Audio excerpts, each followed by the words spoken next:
اليوم ان شاء الله رح نحضر مع بعض منسف رز مع فريكة مع فروج مقلي مع بازاليا. البازاليا ذوق شخصي بنحطها على الوجه لما نخلص المنسف مع مكسرات. عندي انا 3 كاسات رز نقعتهم بنص ساعة بمي سخنة مع ملح وبعدين غسلتهم منيح وصفيتهم. وعندي كاستين فريكة غسلتها انا، يعني شوي غسلتها وصفيتها. وعندي فروجة حجم وسط سلقتها، ما صورت السلق مشان ما يصير الفيديو كتير طويل. سلقتها، حطيت لها ورق غار وحطيت لها حبتين هال وحبتين قرنفل مع رشة ملح. ولما صارت عندي جاهزة صفيتها من المي وحطيتها بهالشكل مشان نقليها. وبدي ابلش بطبخ الفريكة. اول شي الفريكة لاني بتاخد شوي وقت معنا. حطيت معلقتين سمنة، انا بستعمل هذا النوع من السمنة بتطلع كتير طيبة للطبخ للحلويات. وعندي كاستين فريكة بدنا نحط لها 3 كاسات مي. كل كاسة فريكة بدها كاسة ونص مي. بجوز تحتاج معنا كمان شوي مي، بس بدنا نحط لها شوي شوي المي مشان تضل عنا مفلفلة. للفريكة بنحتاج لها بس الملح.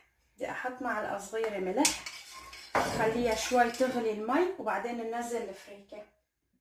بعد ما غلت عندي المي حطيت ملح معلقة وربع. ندوق يعني المي اذا بدنا ملح نحط لها ملح.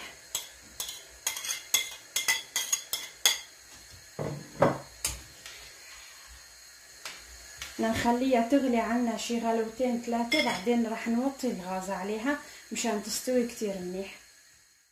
بعد ما صارت عنا تغلي الفريكة رح نوطي الغاز عليها ونغطيها ونتركها على هذا تستوي.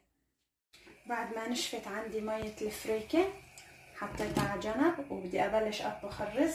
حطيت معلقتين سمنة مع معلقتين زيت نباتي ومعلقة نكهة ماجي مكعب او ماجي فرط، يعني يلي بمتوفر عندك. بحب احط الزيت النباتي معلقتين بيعطي الرز بيصير مفلفل. وانا عندي 3 كاسات رز بدي احط 4 كاسات مي.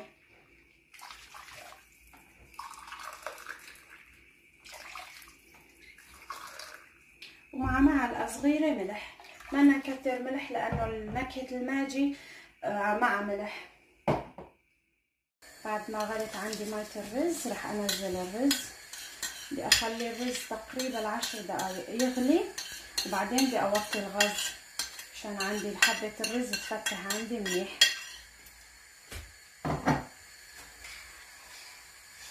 المي غمر الرز هيك يعني مناسبة. هدول من الشي الغامق، هي من نكهة الماجي. بس بدي احكي ملاحظة، الفريكة صار لحد الان ساعة على نار هادية. الفريكة مو مثل الرز، الفريكة كتير بتاكل طبخ. بعد ما صار عندي الرز جاهز وتفلفل صار ما شاء الله بياخد العقل، بدي ابلش اقلي الفروج. رح اقلي الفروج بالزيت النباتي لحتى ياخد عندي الشكل الذهبي. بعد ما قلينا الفروج واخد عنا هاللون الذهبي رح نحطه بالصحن شوي ونبلش نقلي البازاليا مع المكسرات. حطيت معلقتين سمن عربي ورح نقلي البازاليا. رح نقلي البازاليا شوي وبعدين نحط اللوز والصنوبر.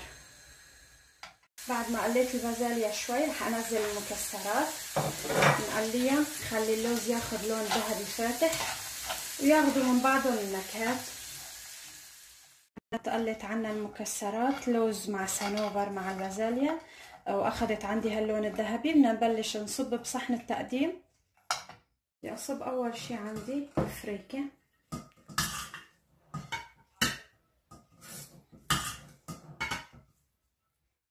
بدي احط فوق الفريكة الرز.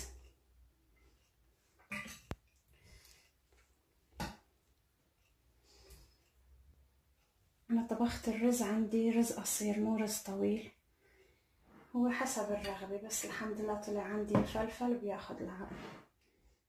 بعد ما خلصنا صب بدنا نحط فروج بهالشكل.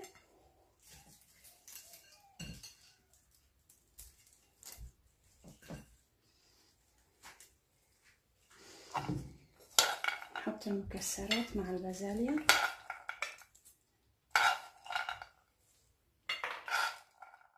بعد ما صبيناه صار عنا بهالشكل. بدنا نحط رشة بهار خفيفة مع كاسة عيران. ولليوم تكون وصفتنا خلصت. بتمنى تكون نالت اعجابكم، وبتمنى اذا عجبتكم تشتركوا بالقناة وتفعلوا لي زر الجرس وتضغطوا لايك، ويعطيكم الف عافية.